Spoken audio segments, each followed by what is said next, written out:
দেশের ধর্মীয় মানুষ, হিন্দু ধর্ম, খ্রিস্টান, বৌদ্ধ সমস্ত মানুষের আশা এবং আকাঙ্ক্ষা অনুযায়ী সিলেবাস সাজাতে হবে। কোন অবস্থাতেই 92% মুসলমানদেরকে বাদ দিয়ে বাংলাদেশের মানুষ কোন সিলেবাস চায় না, হতে পারে না, হবে না। যে সিলেবাসের মধ্যে নবী মুহাম্মদ সাল্লাল্লাহু আলাইহি ওয়াসাল্লাম ইতিহাস থাকবে না, যে সিলেবাসের মধ্যে আবু বকর ইতিহাস থাকবে না, যে সিলেবাসের মধ্যে ওমরের গল্প থাকবে না, যে সিলেবাসের মধ্যে উসমানের কথা থাকবে না, যে সিলেবাসের মধ্যে আলীর গল্প থাকবে না, ওই সিলেবাস বাংলাদেশে চলবে না, চলতে হবে না। বাংলাদেশের সংগ্রামী সিনিয়র নায়গামী এদেশের লক্ষ্য ছাত্র জনতার নেতা, বৈষম্য বিরোধী ছাত্র আন্দোলনের অন্যতম অভিভাবক, যিনি পল্টন শাহবাগ ছাত্র জনতার নেতাকে একাকার করেছিলেন, মুফতি সৈয়দ মোহাম্মদ ফয়জুল করিম শাইখ চরমনাই হাফিজাহুল্লাহ। বক্তব্য রাখছেন মুফতি সৈয়দ মোহাম্মদ ফয়জুল করিম শাইখ চরমনাই হাফিজাহুল্লাহ।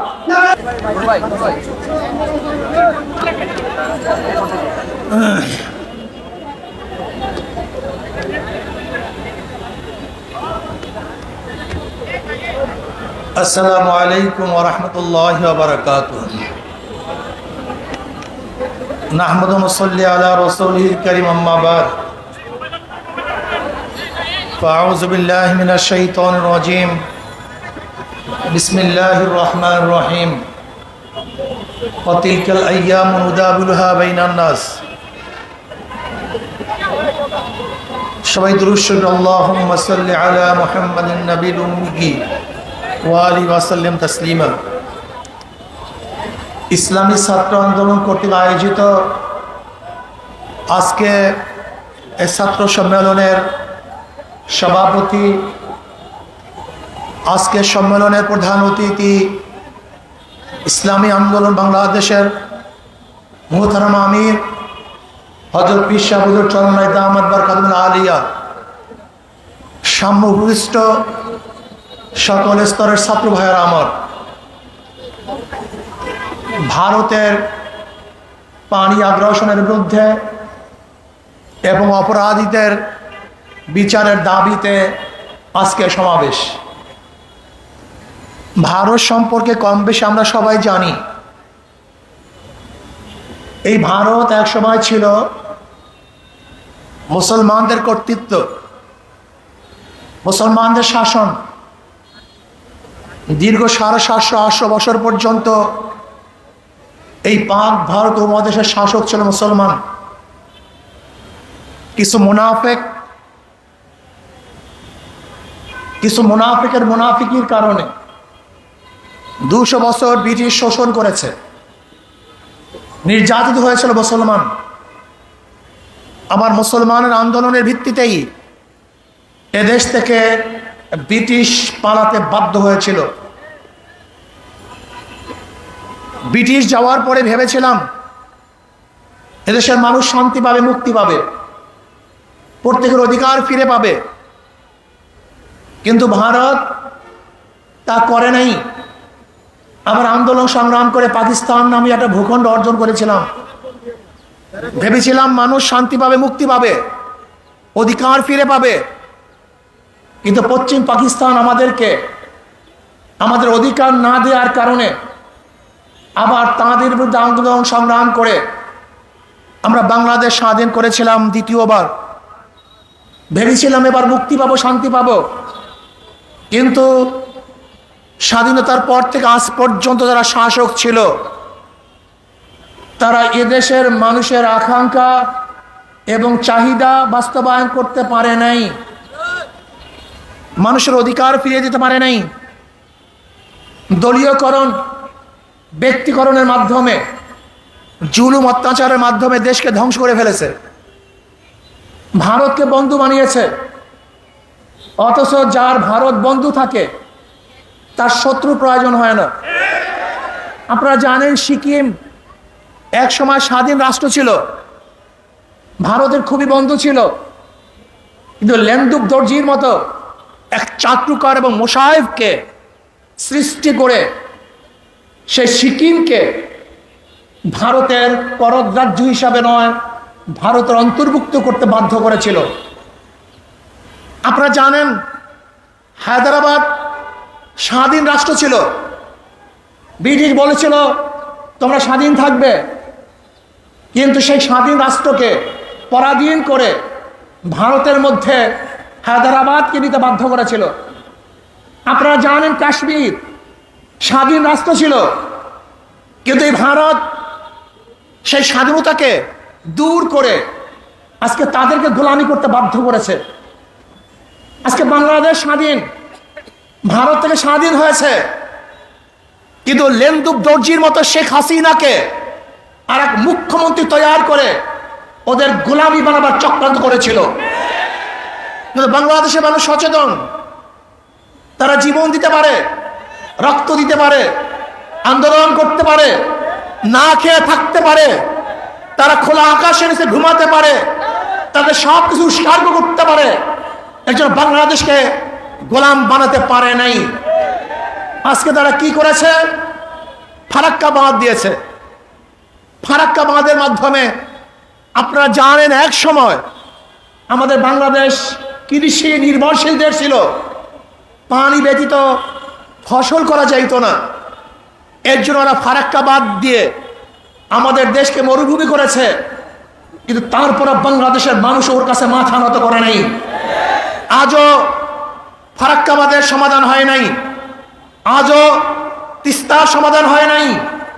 আজকেও প্রবাহিত ভারত থেকে যে নদী এবং খালগুলি আছে তার পানির ন্যায্য ইচ্ছা এখন আমরা পাই নাই। ওদের পানির দরকার নেই, ওরা প্রতি বছর আমাদেরকে পানি দিয়ে মারা চক্রান্ত করে। এবার বাংলাদেশের প্রত্যেক মানুষকে ঐক্যবদ্ধ হতে হবে। বাংলাদেশের উপর থেকে এমন এক শক্তিশালী বাঁধ নির্মাণ করব, যেই বাঁধের মাধ্যমে ভারত পানি নিয়ন্ত্রণ করবে না, বরং বাংলাদেশের মানুষ পানি নিয়ন্ত্রণ করবে। যখন প্রয়োজন হবে আমরা পানি ছেড়ে দেব, যখন প্রয়োজন হবে পানি বদ্ধ করে রাখবো, তাহলে ভারত আমাদেরকে ডুবাতে পারবে না, ওদের কাছে মাথা নত করতে হবে না, বরং ভারত আমাদের কাছে মাথা নত করে বাধ্য হবে। ভাই আমার, ওরা আমাদের অর্থনীতিকে ধ্বংস করে ফেলেছে, আমাদের সংস্কৃতিকে ধ্বংস করে ফেলেছে। আজকে ইসলাম শিক্ষা বইয়ের মধ্যে দেবীর মূর্তি আঁকা হয়েছে। আজকে রাধা এবং রামের কৃষ্ণের সবক পড়ানো হচ্ছে। আজকে আমাদের বাংলাদেশের 92% মানুষদেরকে নাস্তিক বানাবার চক্রান্ত চলতেছে। আমি অন্তর্বর্তীকালীন সরকারে বলবো এই শিক্ষা কারিকুলামকে পরিবর্তন করতে হবে। বাংলাদেশের 92% মানুষের আশা এবং আকাঙ্ক্ষা অনুযায়ী, বৃহত্তর মুসলিম এই সংখ্যাগরিষ্ঠ মানুষের আশা এবং আকাঙ্ক্ষা অনুযায়ী সিলেবাস তৈরি করতে হবে। আমি বলবো কবির চৌধুরী স্বঘোষিত নাস্তিককে নিয়ে যে শিক্ষা কমিশন গঠন করা হয়েছিল 2010 সালে, সেই শিক্ষা কমিশন পরিবর্তন করে আলেম ওলামা জ্ঞানী মানুষের মাধ্যমে শিক্ষা কমিশন গঠন করে এদেশের মানুষ, এদেশের মুসলমান, এদেশের ধর্মীয় মানুষ, হিন্দু ধর্ম, খ্রিস্টান, বৌদ্ধ সমস্ত মানুষের আশা এবং আকাঙ্ক্ষা অনুযায়ী সিলেবাস সাজাতে হবে। কোন অবস্থাতেই 92% মুসলমানদেরকে বাদ দিয়ে বাংলাদেশের মানুষ কোন সিলেবাস চায় না, হতে পারে না, হবে না। যে সিলেবাসের মধ্যে নবী মুহাম্মদ সাল্লাল্লাহু আলাইহি ওয়াসাল্লাম ইতিহাস থাকবে না, যে সিলেবাসের মধ্যে আবু বকর ইতিহাস থাকবে না, যে সিলেবাসের মধ্যে ওমরের গল্প থাকবে না, যে সিলেবাসের মধ্যে উসমানের কথা থাকবে না, যে সিলেবাসের মধ্যে আলীর গল্প থাকবে না, ওই সিলেবাস বাংলাদেশে চলবে না, চলতে হবে না। যে সিলেবাসের মধ্যে শাহজালাল ইয়ামানির ইতিহাস থাকবে না, শাহ মাকতুর ইতিহাস থাকবে না, যে সিলেবাসের মধ্যে এদেশ যারা শাসন করেছে, এই যে যারা গোটা ব্রিটিশকে লড়িয়ে দিয়েছে, তসনস করে ফেলেছে, তাদের ইতিহাস যে সিলেবাসের মধ্যে থাকবে না, বাংলাদেশের বুকে সেই সিলেবাস চলতে দেওয়া হবে না, হবে না ইনশাআল্লাহ। ভাইয়ের আমার, সতর্ক থাকতে হবে, চোখ কান খোলা রাখতে হবে। আজকে ফখরুল সাহেব বলেছেন মৌলবীদের কোনোদিন ক্ষমতা আসে নাই, আসার সম্ভাবনা নেই। আমি ফখরুল সাহেবকে বলবো আপনি মৌলবাদী হিসাবে মৌলবাদী বলে কাকে মিন করতে চান? কে মৌলবাদী? হিন্দু মৌলবাদী, খ্রিস্টান মৌলবাদী, বৌদ্ধ মৌলবাদী, না মুসলিম মৌলবাদী? ইসলামী মৌলবাদ জিন্দাবাদ, জিন্দাবাদ।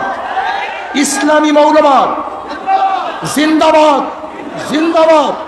ইসলামী মৌলবাদ জিন্দাবাদ, জিন্দাবাদ।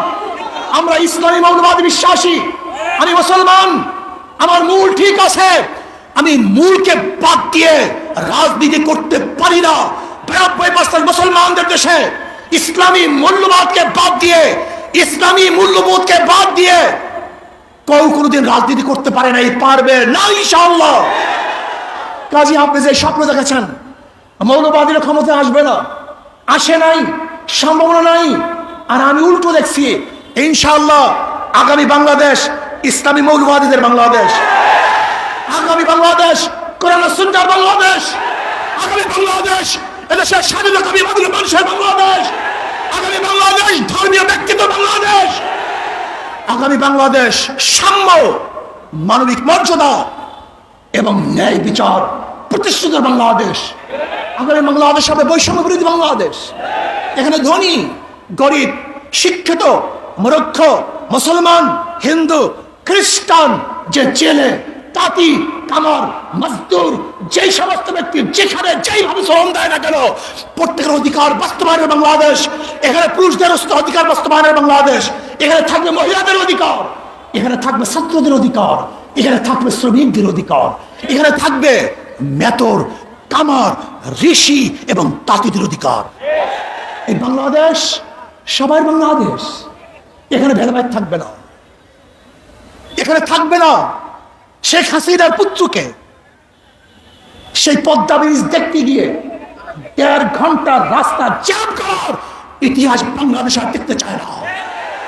এখানে কোন প্রাইম মিনিস্টারের জন্য, কোন মন্ত্রীদের জন্য, বর্তমান উপদেষ্টা প্রধানের জন্য রাস্তা বন্ধ থাকবে, জনগণ কষ্ট করবে, এই বাংলাদেশ আমরা দেখতে চাই না।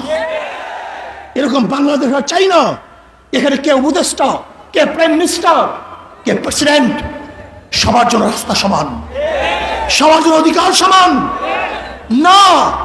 আমরা দেখতে চাই না ওই বাংলাদেশ যেখানে একজন মন্ত্রী যাওয়ার সময় গোটা রাস্তা বন্ধ হয়ে যাবে আর গর্ভবতী মহিলারা গাড়ির মধ্যে বাচ্চা প্রসব করবে। এই বাংলাদেশ আমরা দেখতে চাই না। আমরা দেখতে চাই না এই বাংলাদেশ যেখানে একজন উপরস্থ কর্মকর্তা আসার কারণে ফেরি বন্ধ থাকবে আর সেই রোগী ওপারে ফেরির অভাবে ধুকে ধুকে মরবে। এই বাংলাদেশ আর দেখতে চাই না। আমরা দেখতে চাই না বাংলাদেশ বড় লোকরা বিদেশে গিয়ে চিকিৎসা নিবে আর আমাদের দেশের গরিবরা ধুকে ধুকে চিকিৎসার অভাবে মারা যাবে। সেই বাংলাদেশ দেখতে চাই না। আমি দেখতে চাই না সেই বাংলাদেশ। কেউ থাকবে 10 তলায়, কেউ থাকবে নিচতলায়, না। কেউ খাবে, কেউ খাবে না, তা হবে না, তা হবে না। কেউ পড়বে, কেউ পড়বে না। কেউ পরিধান করবে, কেউ পরিধান করবে না। কেউ গোশ খাবে, কেউ মাছ খাবে, আর কেউ না খেয়ে থাকবে। সেই বাংলাদেশ আমরা দেখতে চাই না। খাবো সবাই একত্রিত হয়ে খাবো, শান্তি সুখ করবো সবাই একত্রিত হয়ে শান্তি সুখ করবো, দুঃখ কষ্টে থাকবো তো সবাই দুঃখ কষ্টে একসাথে থাকবো, আরামায়েশ করবো সবাই একই সাথে আরামায়েশ করবো। আমরা চাই বাংলাদেশের প্রত্যেকটা নাগরিক সমান অধিকার ভোগ করবে, তারা শান্তিতে বসবাস করবে। আজকে আমি জামাতকে বলবো, আপনাদের জন্য সুবর্ণ সুযোগ চলে আসছে। আগামীকালই নির্বাচন হবে না, হক্কানি ওলামায়ে কেরামের সাথে আপনাদের যে মতনৈক্য আছে বসে সমাধান করেন। চমৎকার এক সুযোগ, চমৎকার এক সুযোগ। দেখেন, নৈতিক ও আদর্শ মিল না থাকলে সাময়িক মিল থাকে না। বিএনপির সাথে আপনাদের চরম দোস্তি ছিল, একই সাথে আন্দোলন সংগ্রাম করেছেন, কিন্তু আদর্শ নৈতিক মিল না থাকার কারণে উভয় প্ল্যাটফর্ম ভিন্ন হয়ে গেছে। আমরা চাই না অনৈতিক কোনো অনৈতিক কোনো এই মানে লোক দেখানো কোনো ঐক্য আমরা চাই না।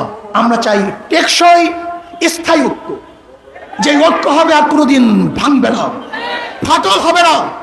এর জন্য আমি জামাতকে বলবো, যদি আপনি মনে করেন আমাদেরকে কোনো রকমের বুঝিয়ে শুনিয়ে বর্তমান নির্বাচনের এই তরি পাড়ি দিবেন, এটা আমাদের দ্বারা সম্ভব না। আপনারা আসুন, বসুন, হক্কানি ওলামায়ে কেরামের সাথে যে মতনৈক্য আছে সেই মতনৈক্যগুলি মিটিয়ে আমরা এমন টেকসই এক ঐক্যবদ্ধ হব, যে ঐক্যবদ্ধ কেউ ভাঙতে পারবে না, কেউ চুটতে পারবে না। ইনশাআল্লাহ আগামী রাষ্ট্র হবে ইসলামের রাষ্ট্র। আসুন আমরা সম্মিলিতভাবে ইসলামকে বাংলাদেশে প্রতিষ্ঠা করার জন্য চেষ্টা করব। ইসলাম প্রতিষ্ঠিত হলেই সমস্ত জাতি, সমস্ত ধর্ম নিরাপদ থাকবে।